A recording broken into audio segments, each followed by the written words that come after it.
당신을 보니 살맛이 납니다. 오늘 본문의 말씀을 가지고 예수님의 이름으로 라는 제목으로 함께 말씀 나누겠습니다. 한번 따라해 봅시다. 예수님의 이름으로.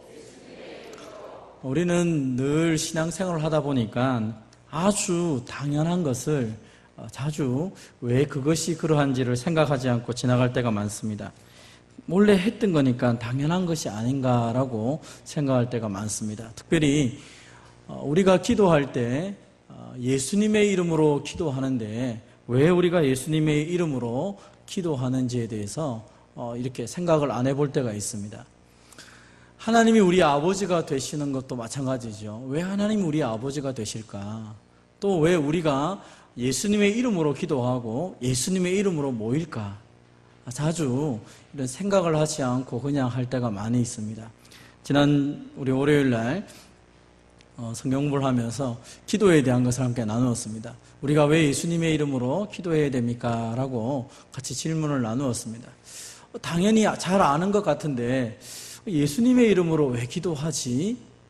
갑자기 이게 잠깐 침묵이 흘렀던 것을 기억합니다. 여러분, 우리가 예수님의 이름으로 기도합니다. 왜 우리가 예수님의 이름으로 기도합니까? 다른 사람의 이름으로 기도하면 안 됩니까? 혹은 우리가 하나님 앞에 나아갈 때 예수님의 이름 없이 나아가면 안 됩니까? 기도를 할 때 그냥 예수님의 이름으로 기도하지 않고 하나님 그냥 내 기도를 들어주십시오 하고 그렇게 기도하면 우리의 기도가 응답이 되지 않습니까? 혹은 예수님이 아니라 다른 사람의 이름을 가지고 하나님 앞에 나아가면 하나님 우리의 기도를 들어주지 않습니까? 우리가 잘 아는 것처럼 중세시대 때만 해도 사람들이 기도할 때 마리아의 이름이나 혹은 신부라고 하는 어떤 대상이 우리의 기도를 수반할 수 있다라고 생각을 했습니다. 그래서 기도를 할 때 예수님의 이름으로 물론 기도하지만 우리에게 신부라든지 또는 마리아라든지 어떤 매개체가 있어가지고 그 매개체가 우리의 기도를 예수님께 그리고 예수님이 하나님께 그 기도를 올려준다라고 생각을 했습니다. 이것이 오늘날에도 이렇게 내려와서 어떤 교회에 가면 담임 목사님에게 기도를 받으려고 하면 그냥 기도를 할 수가 없습니다. 줄을 서가지고 목사님께 기도하려고 하면 날짜를 받아야 됩니다. 날짜를 받아야 되고 그리고 맨손으로 나와서는 안 되고 얼마만큼의 돈을 가지고 와서 이렇게 드리면서 기도를 받아야 된다라고 그렇게 배운 교회가 있습니다. 제가 전에 섬기던 교회의 한 청년이 그 교회를 다니다가 이제 저희 교회에 왔는데 저에게 질문을 한 것입니다. 목사님, 제가 담임 목사님께 기도를 받으려고 하는데 얼마면 되겠습니까? 라고 질문했습니다. 저 굉장히 황당했습니다. 왜 그렇게 질문하느냐? 그냥 목사님하고 시간 잡아서 기도하면 되지. 전에 있던 교회에서는 담임 목사님에게 기도를 받으려고 하면 예를 들어서 제가 유학을 가려고 하는데 유학 가기 위해서 기도 받으려고 하면 50만 원을 들고 와야 됩니다. 그래서 저는 지금 50만 원이 없는데 목사님께 기도를 받고 싶은데 어떻게 하면 좋겠습니까? 제가 아주 쉬운 질문을 했다고 고맙다고 바로 전화해서 목사님께 기도 연결을 시켜서 그날 바로 기도를 받았습니다. 오늘날도 많은 사람들이 생각을 합니다. 우리가 하나님 앞에 나가 기도를 해야 되는데 나는 기도할 능력이 없고 누군가가 나를 대신해서 기도해야지만이 그 기도가 효과가 있다라고 생각할 때가 있습니다. 여러분, 예수님의 이름으로 기도한다는 것이 무엇을 의미합니까? 그것은 바로 예수님이 우리의 중보자가 되신다는 것이죠. 한번 따라해 봅시다. 예수님은 우리의 유일한 중보자입니다. 여러분, 예수님이 유일한 중보자라는 말이 무엇입니까? 그것은 우리가 하나님 앞에 나아가는데 하나님 앞에 우리를 대신해서 말해주시는 분이 있다는 것입니다. 내가 연약한 가운데 있는데 하나님 앞에 내가 나아갈 수가 없죠. 왜요? 하나님은 거룩하신 분이기 때문에 우리가 우리의 모습을 가지고 나갔다가는 큰일을 나죠. 여러분, 우리가 아무리 문재인 대통령이 참 귀한 분이라고 생각해서 내가 너무너무 문재인 대통령을 잘 안다고 해서 어느 날 갑자기 그 앞에 나가면 어떻게 됐습니까? 큰 문제가 생깁니다. 대통령을 만나려고 할 때도 절차가 있어야 되고 모든 것들이 필요하지 않습니까? 내가 아무리 좋아한다고 한들 그분이 나를 알 턱이 없기 때문에 쉽게 만나지 못한다는 것이죠. 하나님, 하물며 사람도 그런데 하나님 앞에 나가는 것은 그거와 비교가 되지 않는 것입니다. 거룩하신 하나님 앞에 죄인이 나가면 바로 죽음을 당하는 것이 성경에서 나왔던 여러 가지 모습입니다. 그래서 구약의 인물들이 하나님을 보고 난 이후에 했던 말이 뭡니까? 내가 죽을 수밖에 없는데 하나님을 배웠는데 내가 살았다. 하나님의 은혜가 아니면 무엇이겠느냐 하면서 기도했던 내용을 보게 됩니다. 죄인이 하나님 앞에 나가면 그 죄 때문에 스스로 죽는 것이죠. 여러분, 그 뜨거운 태양 아래에 나무를 이렇게 놔둬 보십시오. 금방 나무가 말라 죽습니다. 그것은 나무에게 힘이 없어 말라 죽는 것입니다. 태양이 너무 뜨거우니까 그 앞에 있을 수 없는 것처럼 죄인된 우리가 하나님 앞에 나갈 수가 없는 것이죠. 그래서 대신해서 말해주는 사람이 있는데 바로 의로우신 예수 그리스도다라고 오늘 성경은 말합니다. 그분은 우리의 대언자뿐 아니라 우리의 중보자가 되신다라고 말합니다. 하나님과 우리 사이에 중간에 계셔서 우리가 하나님을 만날 수 있도록 그 모든 역할을 해주시는 중보자가 예수 그리스도 한 분밖에 없다라고 우리에게 말씀을 합니다. 놀라운 사실은 이 예수님은 우리의 모든 연약한 부분을 다 아신다라고 말하고 있습니다. 우리가 당하고 있는 여러 가지 시험의 문제, 우리의 고통의 문제, 우리의 아픔의 문제를 친히 체휼하시고 담당하셔서 우리의 모든 것들을 아신다라고 말합니다. 그럼에도 불구하고 그분이 하나님이시기 때문에 죄는 없다라고 말합니다. 죄 없으신 그분께서 우리의 모든 것을 아시고 그리고 우리의 모든 것들을 짊어지시고 대신하여서 하나님 앞에 나갔기 때문에 우리가 하나님 앞에 은혜를 얻기 위하여 긍휼을 얻기 위하여서 날마다 담대히 나아갈 수 있다라고 히브리서 4장 15절 16절 우리에게 말씀을 합니다. 우리는 이 배경을 구약적인 배경을 알지 못하면 잘 이해가 안 될 수 있습니다. 예수님께서 오늘 본문의 말씀처럼 지금까지 너희가 내 이름으로 아무것도 구하지 아니하였으나 구하라 그리하면 받으리니 너희 기쁨이 충만하리라 이런 말씀을 하셨는데 지금까지 내 이름으로 구하지 않았다는 말이 무슨 말입니까? 지금까지 너희가 나를 중보자로 여기지 않고 내 이름으로 기도하지 않았다는 것입니다. 사실 예수님의 제자들은 지금까지 기도했죠. 하나님께 기도했죠. 그러나 좀 더 정확하게 보면 그 예수님의 제자들이 기도했다는 내용이 여러분 자세히 살펴보면 복음서에 별로 안 나타납니다. 예수님만 기도 많이 하시고요. 예수님의 제자들은 기도했다는 내용이 별로 없습니다. 그런데 예수님이 십자가에 죽으시고 부활하시고 승천하시고 난 이후에 그때부터는 제자들이 계속 기도합니다. 마치 예수님이 기도한 것처럼 똑같이 기도하기 시작합니다. 밤이 맞든 밤을 새도록 기도하고 새벽에도 기도하고 어디에 있든지 기도하기 시작합니다. 예수님이 계시는 동안에는 기도하는 것에 대해서 잘 그들이 보기는 보았지만 실제로 기도를 하지 않았다는 것입니다. 왜냐하면 예수님의 이름으로 기도한다는 것이 무엇인지 그들은 이해가 되지 않았습니다.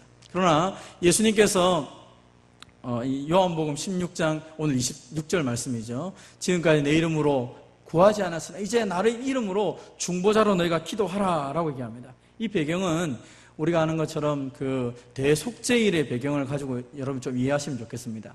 대속죄일이 되면 이스라엘 백성들은 두 마리의 양을 가져오게 되죠. 한 마리의 순양은 하나님께 드려진 바 됩니다. 그리고 한 마리의 순양은 순염소는 아사셀을 위해서 드려지게 됩니다. 그래서 이 두 마리의 염소를 가지고 한 순염소는 하나님 앞에 드린 바 됩니다. 번제물에다가 태워서 그 피를 가지고 이렇게 대제사장이 그 성소에 들어가서 이렇게 하게 됩니다. 지성소에 들어가서 또 한 마리의 염소는 아사셀을 위하여서 광야로 보내게 됩니다. 참 재미있는 것은 이 광야로 보내는 이 순염소의 위에 기도할 때 대제사장이 이스라엘 백성들의 모든 죄를 낱낱이 고백하고 난 이후에 그를 광야로 보냅니다. 그래서 두 마리의 염소가 순염소가 하나님께 드려지는데 하나는 죽어서 피를 뿌려서 하나님께 드려지고 한 마리는 광야에 가서 짐승에 잡아먹혀 죽는 것으로 이렇게 됩니다. 그런데 이 두 가지가 무엇을 의미합니까? 대속죄일에 있는 행동이라고 그랬죠. 하나의 그 소를 잡아서 지성소에서 피를 뿌립니다. 피를 뿌릴 때마다 이게 제사장이 움직이면서 피를 뿌리니까 딸랑딸랑 소리가 나죠. 그 방울 소리를 들으면서 백성들이 느끼는 게 뭐냐면 이 시간에 우리를 위하여 이 순념소가 죽어서 그 피가 하나님께 뿌려짐을 통하여 우리의 죄가 용서받았구나. 대제사장은 그 피를 7번이나 뿌리면서 백성들에게 하나님의 속죄에 대한 것을 선언하게 됩니다. 백성들은 그 소리를 들으면서 생각합니다. 우리의 죄가 하나님 앞에 용서받았구나.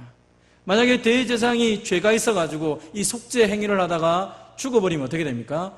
딸랑딸랑 하는 소리가 들리지 않습니다. 그리고 그 자리에서 죽임을 당하기 때문에 백성들의 죄는 속죄를 받을 수가 없습니다. 그래서 백성들은 그 대제사장이 피를 뿌리는 것을 바라보면서 그 소리를 들으면서 우리에게 있던 모든 죄악이 용서되었구나. 그것을 계속 들음을 통하여서 하나님의 복음의 소리를 들으며 회복의 역사를 경험하게 됩니다. 또 하나는 이 아사셀이라는 를 위해 이 순념소를 광야로 보내버립니다. 그래서 백성들 눈에는 두 종류가 보이는 것입니다. 하나는 피 흘림으로 우리의 죄를 사하는 것이고, 하나는 우리의 죄를 짊어지고 저 동쪽 끝으로 가는 그 죄를 바라보면서 하나님께서 우리의 죄를 속해 주셨구나. 동이 서에서 먼 것처럼 하나님께서 우리의 모든 죄악을 이 시간 용서해 주셨구나. 그래서 하나님께 감사하며 축제를 드리는 것이 대속죄일의 모습입니다. 그 대제사장이 나올 때까지 백성들은 금식하면서 그 자리에 엎드리며 하나님 앞에 우리의 죄를 용서해달라고 간절히 부르짖는 것이죠. 왜냐하면 우리가 죄인된 모습을 가지고는 하나님 앞에 나갈 수 없기 때문에, 하나님의 속죄의 은혜가 없으면 우리는 하나님 앞에 어떤 기도도 드릴 수 없기 때문에 우리가 바로 죄인입니다 라고 고백하면서 철저하게 그 성전 앞에 엎드리고 있는 것이 이 속죄일의 모습입니다. 뿐만 아니라 대제사장이 백성들의 죄를 짊어지고 하나님 앞에 나아가는 것처럼, 또 그 순념소가 백성들의 죄를 가지고 광야에 가서 죽는 것처럼 그것을 바라보면서 우리에게 중보자가 필요하다는 것을 백성들은 경험하게 됩니다. 대제사장이 우리의 중보자였다. 그래서 대제사장이 죽는 날 모든 죄가 용서받는 것도 우리가 보게 되지 않습니까? 그래서 백성들의 입장에서는 중보자인 대제사장을 늘 귀하게 여길 수밖에 없었던 것입니다. 그러나 오늘 성경에서 말한 것은 예수님이 바로 참된 중보자인 것을 우리에게 말씀을 하고 있는 것입니다. 같이 한번 읽어보겠습니다. 시작. 그러므로 형제들아, 우리가 예수의 피를 힘입어 성소에 들어갈 담력을 얻었나니 그 길은 우리를 위하여 휘장 가운데로 열어놓으신 새로운 살 길이요 휘장은 곧 그의 육체니라. 아멘. 예수님이 십자가에 찌시면서 피 흘려주신 것을 히브리서 10장에서 뭐라 표현하고 있냐면, 예수님이 피 흘리셨다. 마치 대속죄 날 한 마리의 양이 피 흘려서 그 모든 백성의 죄를 용서해 주셨던 것처럼 예수님의 그 피를 통하여 우리의 모든 죄가 용서되었기 때문에 이제 우리가 하나님 앞으로 걸어갈 수 있다라고 말씀을 하는 것입니다. 예수님께서 내가 곧 길이요 진리요 생명이니 나로 말미암지 않고는 아버지께로 올 자가 없다라고 말씀하셨습니다. 그것은 예수님의 육체를 찢으면서 피 흘려주셔서 우리가 하나님 앞에 그 피를 의지하고 나갈 수 있도록 만들어 놓으셨기 때문입니다. 오늘 저와 여러분이 예수님의 이름으로 기도한다, 예수님의 이름으로 간구한다, 그것은 그냥 막연한 것이 아니라 마치 어린 양이 순양이 또 피 흘리며 죽는 같은 그 모습들을 기억하며 내 모든 죄를 용서해 주신 그 예수 그리스도의 그 보혈의 공로를 의지하며 하나님 앞에 나아가는 것입니다. 여러분, 결코 우리는 그냥 주님의 이름으로 기도하는 것이 아니라 나를 위해 피 흘리시고 살 찢으시고 그 나에게 전부를 주셨던 그 예수님의 이름을 가지고 하나님 앞에 나아가는 것입니다. 그러므로 지금까지 우리가 예수 그리스도가 나의 중보자가 되었다는 사실을 믿지 않고 기도했다면, 예수 그리스도가 나의 중보자인 것을 믿고 기도할 때 그 기도가 하나님께 상달되는 것을 예수님이 제자들에게 말하면서 우리에게 동일하게 그 이름을 붙잡고 기도하라고 말씀하는 것입니다. 여러분의 이름은, 여러분이 기도할 때 예수님의 이름으로 기도하는 것은 그냥 기도하는 것이 아니라 우리의 중보자 되신 예수님, 하나님 앞에 나아갈 수 있는 우리의 유일한 이름이기 때문에 그 이름을 붙잡고 기도하는 것입니다. 오늘도 저와 여러분이 그 예수님의 이름으로 붙잡고 기도할 때 주께서 우리의 기도를 들으시는 것을 믿으시기를 바랍니다. 그래서 지금까지 너희가 내 이름으로 아무것도 구하지 아니하였으나 구하라 그리하면 받으리니 너희 기쁨이 충만하리라. 예수님이 말씀하셨을 때 제자들이 그 이후에 이 말씀 붙잡고 기도한 것을 보게 됩니다. 사도행전을 보시면 제자들은 끊임없이 기도합니다. 왜요? 예수님의 이름이 무엇인지 알았기 때문입니다. 그래서 그 우리의 중보자 되신 예수님의 이름을 붙잡고 하나님 앞에 나아갈 때 하나님께서 우리의 모든 죄를 용서해 주시고 우리를 새롭게 해주시는 것입니다. 오늘도 우리의 중보자 되신 예수님을 붙잡고 나아가는 저와 여러분 되시기를 바랍니다. 같이 한번 읽어보겠습니다. 시작. 영원한 중보자이신 예수님의 이름으로 다른 이들을 위해 기도합니다. 예수님이 우리의 유일한 중보자이시고 영원한 중보자가 되십니다. 오늘도 우리가 기도한다는 것은 내 모든 형편을 예수님께 맡기는 것이죠. 그리고 그 예수님이 그것을 붙잡고 하나님께 드려지게 되는 것입니다. 그래서 성경은 우리에게 이 예수님의 놀라운 중보의 은혜를 경험한 우리들이 다른 사람을 위해서 기도해야 된다라고 말하고 있습니다. 디모데전서 2장 1절에 보면 모든 사람을 위해서 기도하라라고 얘기합니다. 그래서 우리의 기도에 예외가 되는 사람은 없는 것입니다. 그 사람이 믿는 사람이든지 그 사람이 믿지 않는 사람이든지 간에 그 사람이 높은 사람이든 낮은 사람이 상관없이 모든 사람을 위해서 기도하라라고 얘기를 합니다. 뿐만 아니라 사도 바울도 자신을 위해서 기도해 줄 것에 대해서 말씀을 합니다. 바울은 제자들의 말씀을 가르치고 교회를 세운 사람입니다.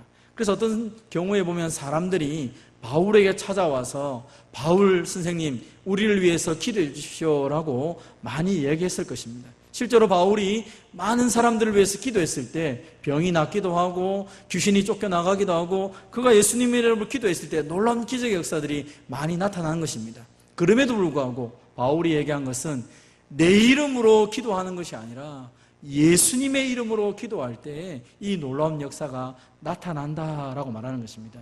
내가 기도의 중보자가 아니라 예수님이 기도의 중보자이고 나는 너희와 똑같은 사람이니까 나를 위해서도 기도해달라라고 바울이 부탁을 하는 것입니다. 여러분, 기도에는 특별한 사람이 있는 게 아닙니다. 우리 모두가 동일한 모습으로 하나님께 나가는 기도자인 것을 믿으시기를 바랍니다. 그래서 이렇게 수조 얘기합니다. 여러 성도들을 위하여 구하라. 모든 성도들이 깨어서 하나님 앞에 기도할 수 있도록 여러분이 기도해야 됩니다 라고 그렇게 말을 하는 것입니다. 그럼 우리가 기도한다고 할 때 너무 쉽게 우리가 하나님 앞에 기도하는 부분을 마치 그냥 내가 지나가는 사람에게 말 던지는 수준으로 할 때가 있지 않습니까? 오늘 성경은 우리가 예수님의 이름으로 기도한다는 것은 예수님을 나의 중보자로 신뢰하고 거룩하신 하나님 앞에 내가 나아가서 기도하는 것입니다. 깨어 기도해야 되고요. 특별히 이 기도함에 있어서 성도들을 위해 기도하는 것은 매우 중요한 일이다라고 이야기합니다. 여러분, 우리가 기도하면 우리의 기도가 어떻게 됩니까? 로마서 8장 34절에 말합니다. 예수님께서 친히 우리를 위해 간구하신다라고 말하며 우리의 기도를 수반하여 하나님께 드리는 것으로 성경은 표현하고 있습니다. 사랑하는 성도 여러분, 여러분의 기도가 힘이 있는 것은 중보자 되신 예수님의 이름으로 기도하기 때문에 힘이 있는 것입니다. 내가 거룩하고 내 경건이 뛰어나고 내가 영성이 뛰어나서 내 기도가 대단한 것이 아니라 예수 그리스도의 이름으로 기도하기 때문에 그 이름의 역사가 오늘 우리 가운데 나타나는 것이죠. 예수님이 저와 여러분을 위해 기도하고 있다는 사실을 믿으시기를 바랍니다. 여러분, 오늘 우리는 예수님이 나를 위해 기도하고 있다. 예수님이 우리의 기도를 들어주시고 또한 하나님 앞에 친히 간구하고 있다는 이 사실을 우리가 영적으로 좀 바라보고 깨우치며 기도해야 될 필요가 있는 것입니다. 오늘날 우리가 기도할 때마다 그냥 막연하게 내가 공허하게 소리를 내뱉는 것처럼 느껴질 때가 참 많습니다. 여러분, 우리의 기도가 공허하게 울리는 것이 아니라 우리의 기도를 예수님이 받아서 하나님 앞에 드려지고 그 하나님께서 우리의 기도를 들으신다는 사실을 믿으시기를 바랍니다. 같이 한번 읽어보겠습니다. 시작. 그리스도께서는 참것의 그림자인 손으로 만든 성소에 들어가지 아니하시고 바로 그 하늘에 들어가사 이제 우리를 위하여 하나님 앞에 나타나시고. 아멘. 대제사장이 백성의 죄를 짊어지고 지성소로 들어가서 하나님 앞에 부르짖었던 그 모습, 그것은 그림자라는 것입니다. 하나님을 향하여서 예수님은 바로 하나님 앞에 바로 가셔가지고 우리의 죄를 붙잡고 바로 이야기한다는 것입니다.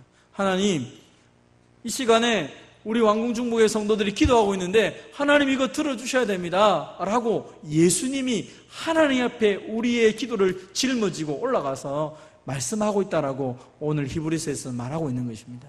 그럼 우리의 기도가 그렇게 녹록한 기도가 아닌 것입니다. 최근 들어서 청와대 게시판에 글을 올리면 그 모든 글에 대한 답을 바로바로 해주고 있습니다. 백성의 소리를 듣고자 하는 대통령의 모습이기도 하고, 또 그 청와대뿐 아니라 어떤 기관이든지 간에 댓글을 달면 무조건 글을 올리면 답을 주게 되어 있습니다. 그것은 그만큼 세상 사람들도 좀 더 많은 사람들의 의견에 귀를 기울이고자 하는 모습이죠. 그런데 그것과 비교되지 않게 하나님은 예수님을 통하여서 저와 여러분의 기도를 듣기를 원하시고 그 기도를 들으시고 응답하시기를 원하신다라고 성경에 말씀하고 있습니다. 그래서 여러분, 사복음서에서 예수님과 함께 있을 때 제자들은 제대로 된 기도를 드려본 적이 별로 없습니다. 그럼에도 불구하고 성령이 오시고 난 이후에 교회는 처음부터 기도로 시작했고 마지막 순간까지 기도로 마무리하고 있습니다. 예수님이 누구인지를 알고 나니까, 예수님의 이름으로 기도하는 것이 무엇인지 알고 나니까 그들은 기도하는데 전무하고 기도하는데 마음을 합하고 기도하는데 모든 것에 관심을 두고 있습니다. 오늘날 우리 교회의 모습, 멀리 가지 않아도 나 자신의 모습을 생각해 보면 우리가 드려지는 기도의 내용과 기도의 시간과 기도의 삶을 되돌아보면서 정말 우리는 예수님의 이름의 그 권세가 무엇인지를 알고 있는지, 그것을 제대로 사용하고 있는지를 좀 되돌아보면서 오늘도 우리에게 주신 이 예수님의 이름의 특권을 마음껏 사용하여서 하나님이 우리에게 주시고자 복을 마음껏 누리는 저와 여러분 되시기를 주님의 이름으로 축원드립니다. 자, 같이 한번 기도하기로